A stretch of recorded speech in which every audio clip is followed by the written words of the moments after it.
Tens of thousands of school support workers could be poised to walk off the job and strike on Monday if a new deal isn't reached between CUPE and the provincial government. And that could have a massive impact on students here at Given Shaw downtown and straight across the province.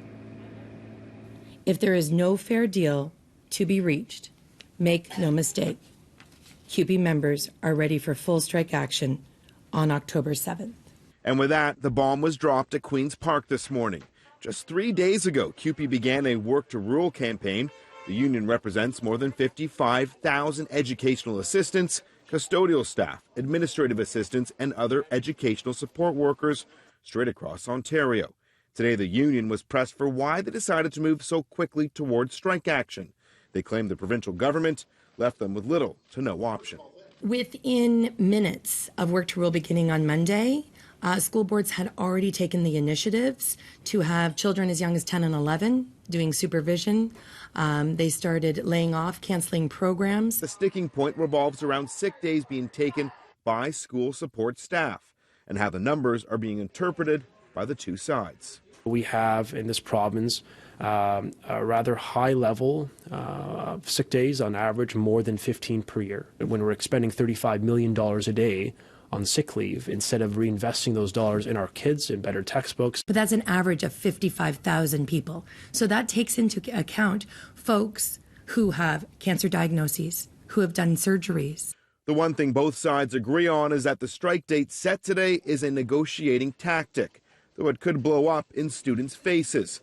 On their website, the York Region District School Board says families are strongly encouraged to begin making alternative childcare arrangements, going on to say this strike action may result in school closures. CityNews spoke with the TDSB today, who told us contingency plans are currently being discussed. We urge parents to check the TDSB website often, as that's where the most current information will be found. Now, there's a chance as well that some teachers may join support workers on the picket line. Each of the teachers' unions that we have been in touch with have expressed their support and solidarity for our members. There's already valid concerns that safety of children may already be compromised. CUPE has advised its members to hand over school security system responsibilities to administrators.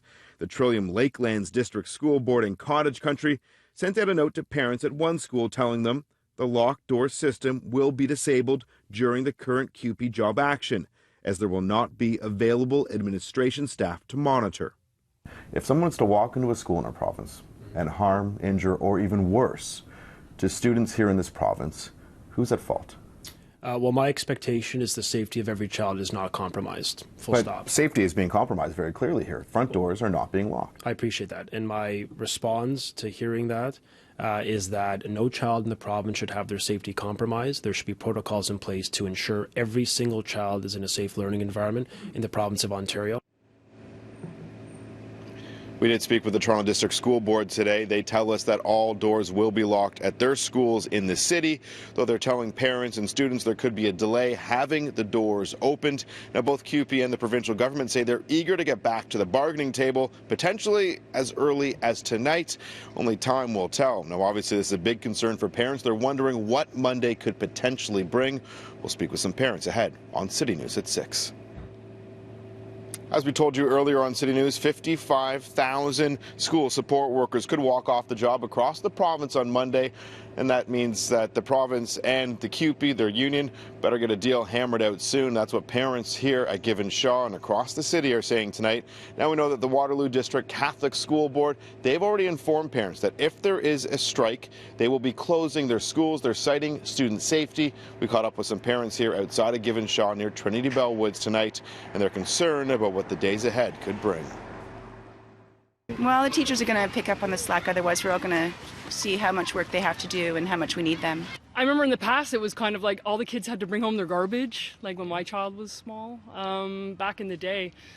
So I'm not sure what parents are going to do. I think the CUPE union is doing what they can, and the kids are being cared for as best they can. The principal is taking the brunt of the load. The educational assistants are doing what they can, and classes like kindergarten, they have a large class numbers because the ECE workers are also part of CUPE. So you can't keep a kindergarten classroom going, in my opinion, with only one worker. It's designed for 2 teachers, and one of those teachers are going to be on strike. Tonight, the York Region District School Board is urging parents to find a contingency plan, saying that schools could be closed if there is a strike on Monday. Meanwhile, the TDSB says they're still looking at all options and are urging families to go on their website for the latest.